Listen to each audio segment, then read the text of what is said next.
everybody, good afternoon. Hopefully you all got a nice cup of coffee in your hands and you're a little waking up right now. So hopefully you guys did. So good afternoon, my name is Billy and I'm from DropChain and I'm the founder. And we're driving traceability and transparency into global food supply chains. Now, why do we have to drive transparency in global food supply? What's wrong with it? Well, to be frank, currently, global food supply is broken. And you can see it from just the news over the last decade, whether it's olive oil. 80% of olive oil in the world is fake. You can actually Google it right now. 80% of olive oil, you can trace it back to its source, or you cannot. And not only that, if you look at, some people tell me it's a first world, third world problem. Well, not really. In 2013, a shipment of horse meat was shipped from Eastern Europe to the United Kingdom, and it was sold as beef. Now, people found out eventually, obviously, but what angered them wasn't the fact that they ate horse meat. Horse meat is a pretty normal part of people's diet in Eastern Europe, even in Japan. But what angered everybody was that a first world country like the United Kingdom couldn't tell the difference between a horse and a cow. And that's scary. Now, if you go back to this side of the world and you look at China and a lot of emerging countries, 70% of alcohol is fake. Now, you might think, oh, alcohol, whatever, that doesn't hurt me. It just gives me a headache. It can't kill me. Well, actually, it does. 2 days ago in Malaysia, in Kuala Lumpur, 19 people died from alcohol poisoning, and another 15 are currently in critical condition. And chances are they'll die too. So to think that food fraud and fake wine and fake food doesn't affect you personally is completely false. And if we want to enable a future for our children, and we want to pass down a world to them where it's safe in terms of the food they eat and the water they drink, we all have to work together to kind of achieve that goal. Now, consumers are not the only ones kind of hurting from this. Brands are also hurting from this. Brands tell me, Billy, I can't see my supply chain. I can't see where my things are going. And if I can't see where my products are going, I can't fix any of the problems that exist in my supply chain. And the funny thing is, that data is always there. People along the supply chain hold that data. Now, some don't release it for nefarious reasons, but many don't because they feel that that data belongs to them. And why are they going to give it back to the brands without the adequate incentive to do so? Now, this is a challenge that DropChain is tackling as of right now. We envision a world where there's going to be a world where the food that you eat and the water that you drink is safe, is reliable, and it's traceable. And that's very important. So if you look at what DropChain actually is you can imagine us as a SaaS platform. And we're going to enable brands to track their products from end to end, from grape to glass, from farm to fork. And it's as simple as that. Now, we're going to do that in a special way, actually. That's what really separates us are three key areas. One is the fact that we have very low entry barriers. As a platform, we're going to actually be hardware agnostic and open standard and easy to adopt. So think of us as like the Android of food supply networks. And we're going to also integrate with many hardware tags and RFID companies so that any brand that wants to use DropChain has access to that hardware right away. Second is gamification. We're one of the first companies in the supply chain space that is considering the use of a gamified incentive system to drive real usability and real data collection from each point in the supply chain. So we're going to incentivize each point along the way to encourage distributors and end retailers to provide that data. And lastly, that data we collect is laser-focused market data that we'll give back to the brands. This is data they've never had. And most importantly, consumers will then have the data that they're looking for so they can trace the provenance of the food and the water that they're drinking. What gives me the right to really talk about supply chains? Well, DropChain isn't anything new. We've been around since 2016. In China, we are a B2B alcohol distribution and logistics platform that I built from the ground up myself. And as of today, we're a working platform with traction, with revenue, with customers, with products, and many brand partners that have committed to helping build DropChain's entire ecosystem. And one thing we realized that, because we understand supply chains, is that data is critical. So how do you get that data?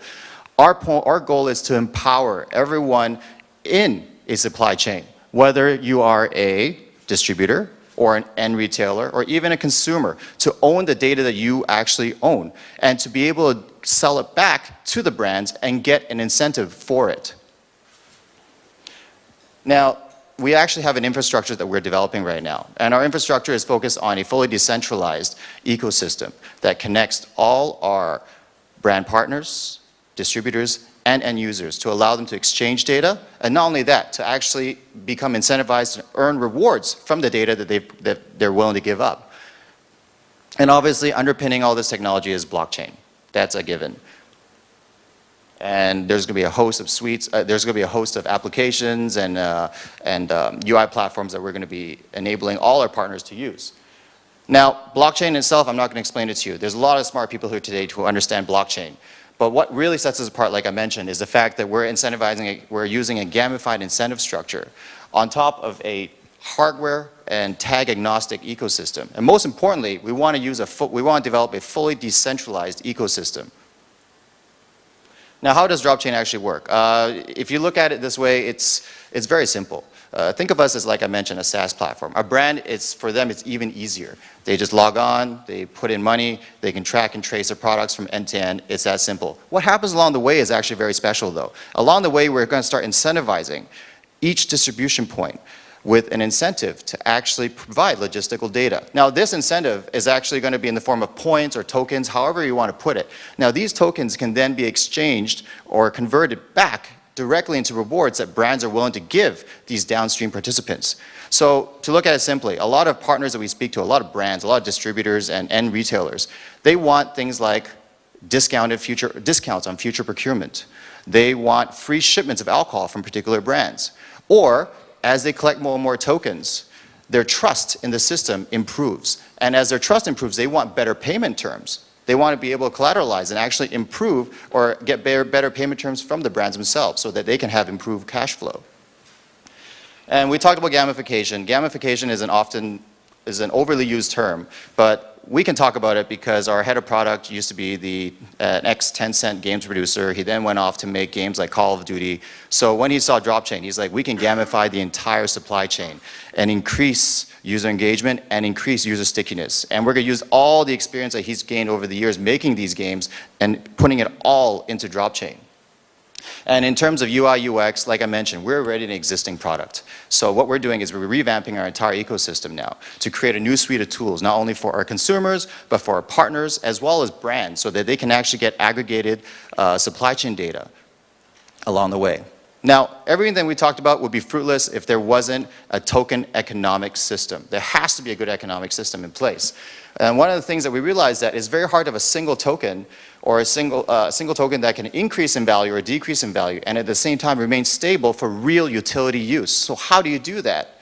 Now, luckily, I'm not an expert on this topic, frankly speaking, but luckily, our in-house economist, James Tai, who happens to also be our COO, him and our token advisory team has been working on this for weeks on end to come up with this model. So we're proposing a dual token economic structure rooted in a buzz token. The buzz token is the network token that allows brands to access the services on DropChain's ecosystem.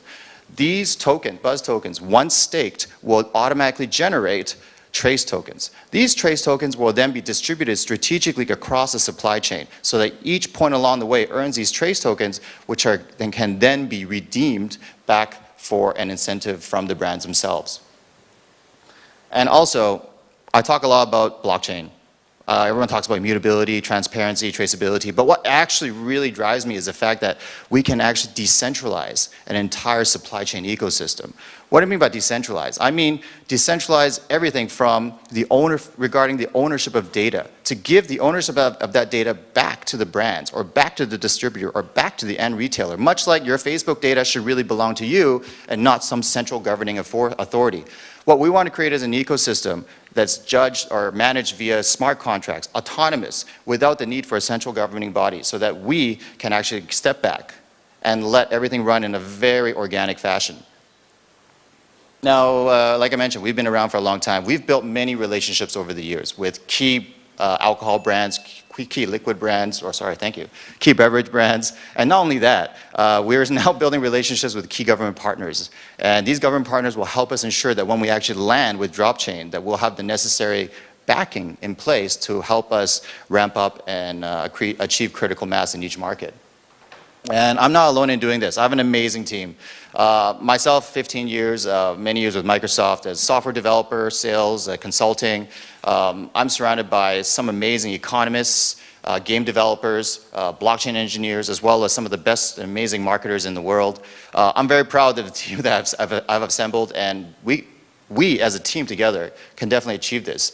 But we can't achieve it also alone on ourselves, is that we also have an amazing team of advisors. So one of our early stage investors is SOSV, China Accelerator, the biggest accelerator in Asia, backed by William Baobin. And they've invested in projects such as BitMEX. So these guys have been with us, oh, sorry, thank you, give me 1 minute. These guys have been with us from day one. And not only that, we're backed by people from across the industry, whether it's the crypto community, whether it's distribution companies or alcohol brands. So we have all the pieces in place to really build out DropChain, which is something that we're already doing right now.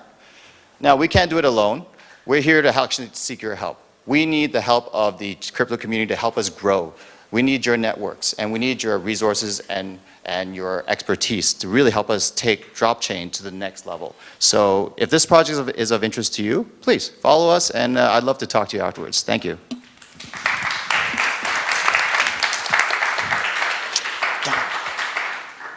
Hey guys. Thank you. Thanks for the presentation. You kind of sped through the sort of two-token model a little bit earlier. Can you explain sort of what the purpose of each of those two tokens is? Yeah, so I'll tell you why we did the two-token model.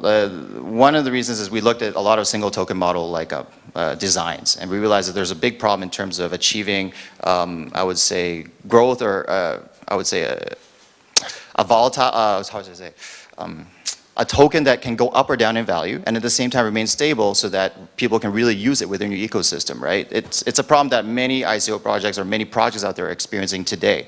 And we looked at that very deeply. And we realized that one of the best ways we can do it, although it's incredibly complex, is to have a dual token structure. Now, why we want to do it this way is because what Buzz allows us to do is it creates a limited supply token that then actually enables brands to use it as a traceability protocol.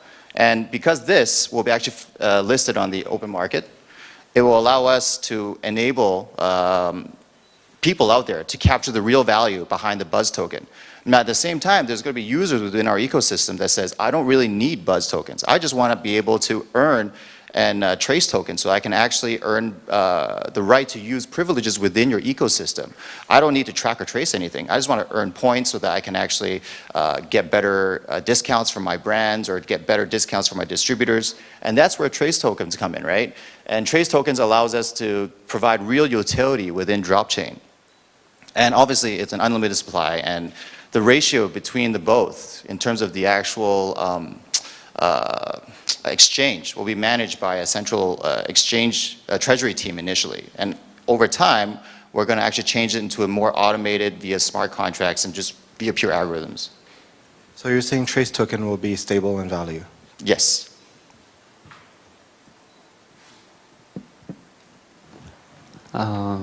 There's a lot of distributor in the middle of the process, and if distributors enter the wrong data to the blockchain, how do you catch the action? That's a great question. So that's one of the big problems in blockchain is that it's garbage in, garbage out, right? If you put in the wrong data, that data is forever captured within your blockchain. So I didn't really have time to cover it here, but one of the biggest things that we're looking at is artificial intelligence.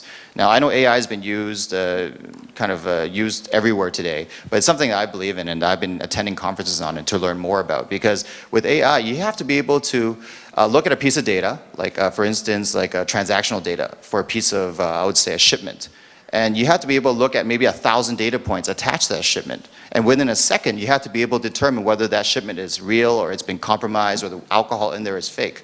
And that can't be really done by the human mind. I mean, to look at 1,000 data points and be able to decipher it right away, it's almost impossible. But what we can do is leverage AI and also to actually help us calculate the probability of a particular shipment being compromised. So for instance, if I knew that that particular shipment was in, I don't know, Shanghai yesterday, and for some reason next week the same shipment ended up in Hong Kong, that would raise red flags. Although that's a very simple example, but if you actually dig deeper, there's a lot of people that are going to try to defraud the system and try to put in fake bottles of alcohol, and that simple like linear analysis won't work. You need to have AI involved to actually analyze that data instantaneously. And these are tools that already, for instance, AWS and Ali Cloud already provide. I mean, AI is growing very fast in the cloud space. So there's a lot of APIs out there that we're actually thinking about using.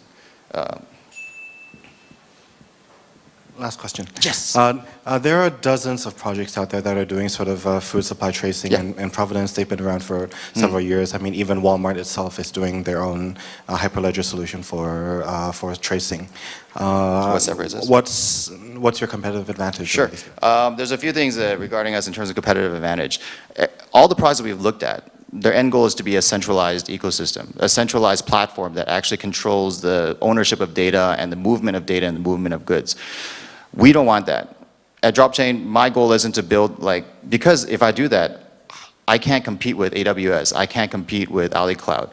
What I can do is create an ecosystem that's fully decentralized so that we don't have to worry about traditional competitors that are trying to come in. Because if we're decentralized, I don't have to worry about someone being an incumbent because we're not profiting from the data that's going through our network anymore. And if I'm not a profit center, I'm not worried about competitors joining our ecosystem. And that's something that we've noticed. We've looked at many projects, and the end goal is always a centralized ecosystem where we make people pay to use it, and we earn a profit model, and blah, blah, blah. But for us, no, that's not it. Thank you.